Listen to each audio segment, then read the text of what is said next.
మహాపతివ్రత. రాముడు పక్కన లేడు అని నా తల్లి ఏడుస్తుంటుంది.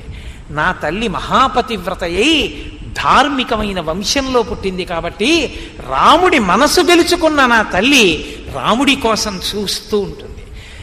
ఆ ఆలోచన అంత పవిత్రం. ఈ కంటికి కనపడేవన్నీ అంత హేయమైనవైనా అవి హేయమని అనడానికి వీల్లేదు.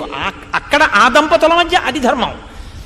అటువంటివి ఈ కంటికి కనపడుతున్నా ఆ కనపడిన వాటి వల్ల మనసు ప్రకోపం చెందకుండా అంత పవిత్రమైన సీతమ్మనే ధ్యానం చేస్తూ ఉండడం హనుమ యొక్క అద్భుతమైన ఉపాసనా బలానికి, ఆయన నిష్టకి నిదర్శనం. అది సౌందర్యం, అది సుందరకాండ. ఆయన అంటారు, మా తల్లి ఎలా ఉంటుందో తెలుసా? ఉష్ణార్ధితాం సానుసృతాస్రకంఠీం పురావరార్హోత్తమ నిష్కంఠీం సుజాత పక్ష్మామభిరక్త కంఠీం వనే ప్రవృత్తామివ నీలకంఠీం. ఇలా ఉంటుంది సీతమ్మ అన్నారు. అలాగే కనపడింది ఆయనకి. ఆ తల్లి ఎలా కావాలంటే అలాగే కనపడుతుంది.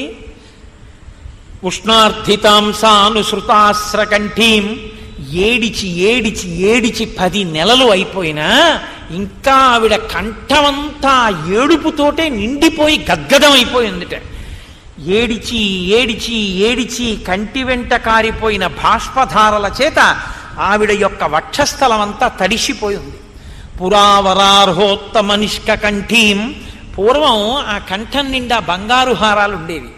పక్కన భర్త లేడు కనుక నా తల్లి ఇప్పుడు ఆ కంఠంలో బంగారు హారాలు వేసుకోలేదు. పురావరార్హోత్తమ నిష్కంఠీం. ఒకప్పుడు బంగారు ఆభరణముల చేత అలంకరింపబడిన ఆ కంఠం ఇప్పుడు ఆభరణములు లేకుండా ఉంది. సుజాత పక్ష్మామభిరక్త కంఠీం. ఇంత బాధలోనూ కూడా ఆ తల్లి కన్నులలో మాత్రం కారుణ్యమే కనపడుతోంది. అలా ఉంటుంది మా అమ్మ అని ఊహ చేస్తున్నారు. కనపడలేదు ఆయనకి. మా అమ్మ అలా ఉంటుంది. అది హనుమ యొక్క మనస్థితి. మహానుభావుడు హనుమంటే.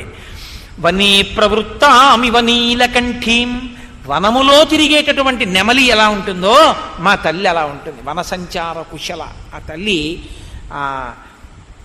అలా ఉంటుందని అవ్యక్త రేఖామివ చంద్రరేఖాం పాంసు ప్రసిద్ధామివ హేమ